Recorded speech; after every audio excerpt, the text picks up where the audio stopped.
Hi everyone, this is Kim from 3 Olives Branch, and today we're going to be making this Hatch green chili cheese dip.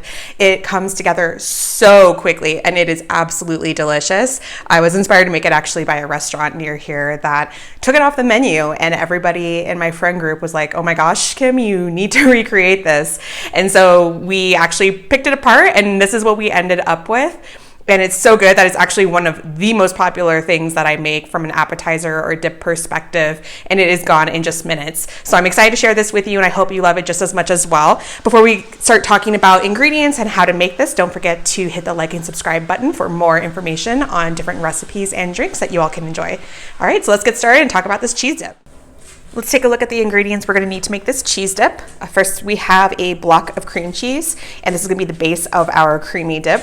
We also need some sour cream, but you can absolutely use a plain Greek yogurt as well if you want to make it a little bit lighter or healthier. We need some shredded mozzarella cheese to go inside and on top. A great option to substitute would be Monterey Jack or pepperjack as well, but something that's white and creamy and melty.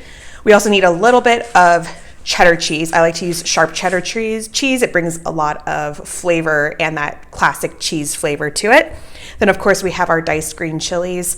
The freshest that you can get, the better. They do have some sometimes in the frozen section of your grocery store, and then you'll want to pick any heat level that you like. Then we need, for seasoning, a little bit of garlic powder, just a touch of salt, and then a little bit of hot sauce to taste. So to make the dip, I'm going to be mixing everything in this bowl here.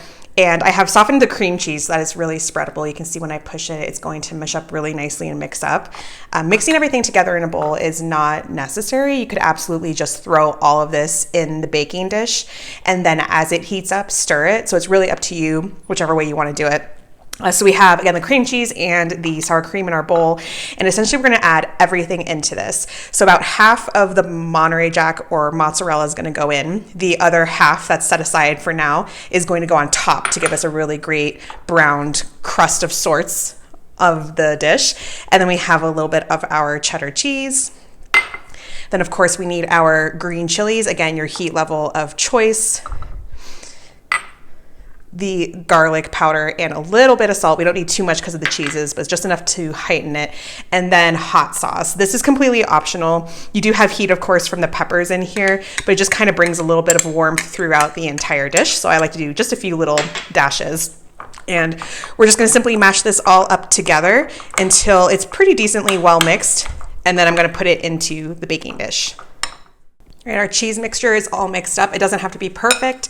You just want to kind of get it incorporated where everything is dispersed evenly. And now we're going to get it into our baking dish. I'm just using this small little dish here that I love to use for dips. You can use any smaller dish. If it's too big, it's going to be pretty thin. Even a pie plate works out really well, or I've used even like bread baking dishes before.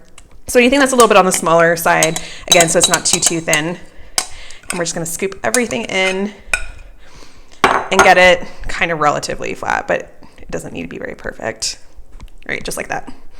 All right, and now if you do want to have that cheesy top, that is where we're going to add in the rest of our remaining cheese.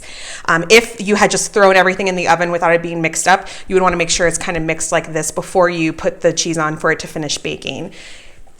And again, this is completely optional, but I think it gives a really wonderful little crust of cheese almost on the top, and it's going to brown up really nicely for us as well. All right, so now we're going to put this in the oven just for a little while until it's warm, bubbly, and melted. All right, our cheese dip is straight out of the oven, and it just looks absolutely amazing. You can see I got some of that really great browning on top from that extra layer of cheese that we added.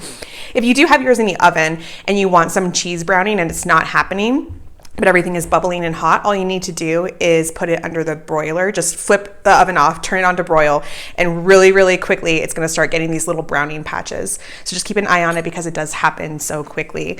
And as we dip into this, you're going to see that it has a lot of really great cheese factor. This top layer kind of starts to stick in one piece. So you kind of stab at it if you need to with like a spoon or something. And look at that. Oh my gosh, it's so good. This is just perfect for any type of appetizer, party, game day, you name it. It's going to be gone again in just minutes. So that is the cheese dip. I hope you all loved watching this, and I hope you all love the recipe as well. Again, don't forget to like and subscribe to the channel for more recipes, and I'll see you again next time.